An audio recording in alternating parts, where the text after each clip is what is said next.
אני עכשיו נוסעת בחיפה תחתית.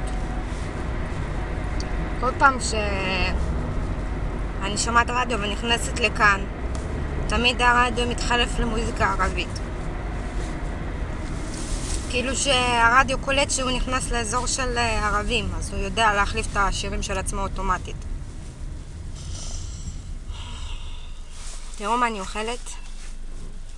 סוכריה בצורת רגל. מה זה הדבר הזה? מי המציא שסוכריה בצורת רגל? כאילו ילד קטן מלקק כפות רגליים?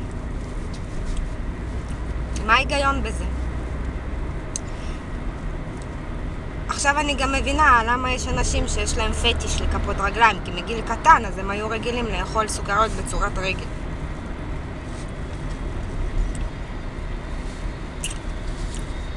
עשיתי טסט עכשיו, טסט לרכב.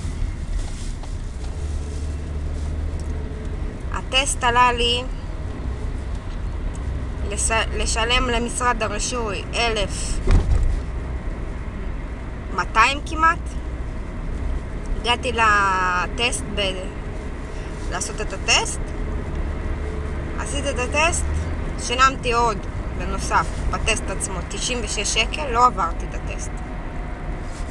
אמרו לי יש לי בעיה בזיהום האוויר של האוטו. האמת שהיה ידוע לי על זה כבר, כי יש לי בעיה בממיר הקטליטי. כאילו מה זה ממיר קטליטי? ממיר של יס, אני יודעת מה זה ממיר קטליטי לרכב.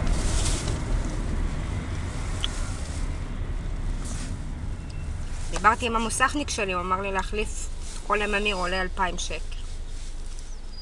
התקשרתי למוסך מורשה, אמרו לי 5,000 שקל. מה יהיה עם המחירי הדלק האלה?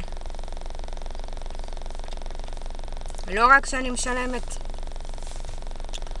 מלא כסף על האוטו עצמו, גם על הדלק. עדיף ללכת ברגל באמת.